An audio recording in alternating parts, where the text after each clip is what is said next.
Di sini dikatakan juga bahwa Aslani not only deputy Brozo, dia akan membuat Barella lebih banyak beristirahat karena salah satu karakteristik yang diperlihatkan oleh Aslani adalah berlari tanpa bola. Dia bisa turun sangat jauh, merebut bola dan tiba-tiba sudah ada di depan. Jerewetan ceking kita, nyerewetin apa aja. Teman-teman, saat ini kalian sedang menyaksikan Cerewetin Inter. Apa kabar teman-teman semua? Semoga dalam keadaan sehat. Gara-gara pertandingan uji coba kemarin lawan FC Milanese ketika kita menang 10-0, ada satu pemain yang menyita perhatian, yaitu Christian Aslani. Bahkan Gazzetta dello Sport mengulas secara khusus tentang Aslani bahwa dia tidak hanya akan menjadi vice Brozo tapi juga jadi vice Barella. Jadi waktu lawan Milanese kemarin, FC Milanese kemarin, formasinya Inter itu 3-5-2. Formasi Darmian sebagai bek kanan, bek tengahnya Ambrosio, kirinya Fontana Rosa, gelandangnya wingback kanannya Belanova, kemudian double pivotnya adalah Aslani dan Augome. Beberapa jam setelah pertandingan, media-media memang lebih banyak fokus ngebahas tentang Inzaghi mencoba 3-4-1-2. Lebih banyak ngebahas tentang Korea yang berdiri di belakang Lukaku dan Lautaro. Tapi ternyata satu hari kemudian, sekarang semua media ngebahas tentang Aslani yang katanya bermain ciamik banget sebagai double pivot, dan ini ngebuat Inzaghi akhirnya mau mencoba formasi satu lagi nih untuk uji coba pekan ini, yaitu formasi 3-4-2-1.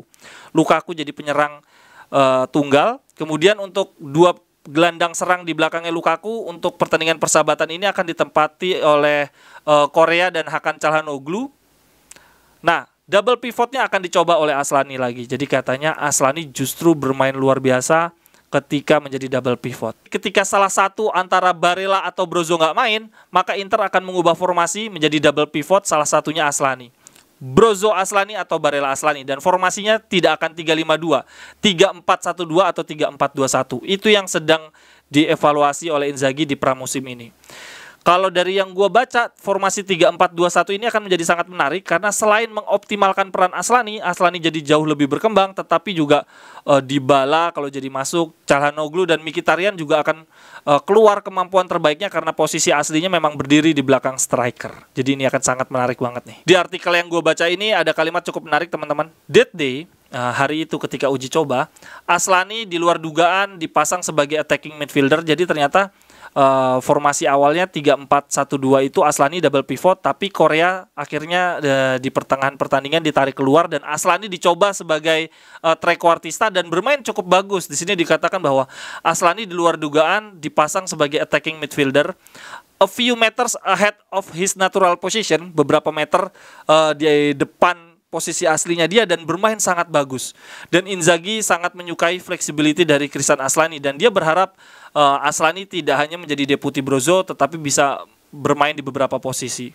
Tetapi di sini dikatakan bahwa posisi Christian Aslani tetap yang utama menjadi deputi Brozo karena dia punya kemampuan yang sama seperti Brozovic.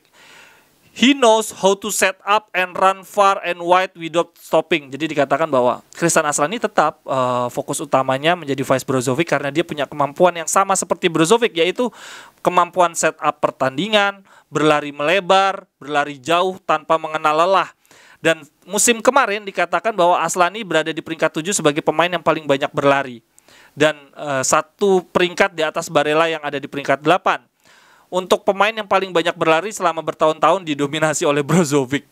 Gua gila ya, Brozovic bertahun-tahun jadi pemain paling banyak lari di Serie A. Dan gue baru tahu Barella peringkat 8 musim lalu, jauh juga ya. Barella agak menurun ya jumlah larinya. Seingat gue waktu di Cagliari dia salah satu 3 besar di Serie A. Di sini dikatakan juga bahwa Aslani not only deputy Brozo, dia akan membuat Barella lebih banyak beristirahat karena salah satu karakteristik yang diperlihatkan oleh Aslani adalah berlari tanpa bola. Dia bisa turun sangat jauh, merebut bola dan tiba-tiba sudah ada di depan.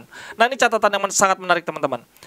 But of course, he will have to grow in experience and physicality. Tetapi dia tetap harus berkembang dalam hal pengalaman dan fisik, because dalam level yang tinggi, cara bermain yang seperti ini sangat riskan membuat dia cedera. Nah, ini catatan yang cukup menarik bahwa Aslani punya gaya permainan seperti Barella, dia bisa berlari tanpa bola, turun sangat jauh, merebut bola dan ada di depan tiba-tiba dalam timing yang tepat. Tetapi gaya permainan ini harus ditunjang dengan pengalaman dan fisik yang cukup, kalau enggak mudah cedera. Tapi bener ya, Barella tuh gila ya, tabrakan sana sini lari gak cedera-cedera, berarti memang Barella tuh world class banget sih dalam hal ini. Artikel ulasan ini ditutup dengan kalimat yang sangat menarik.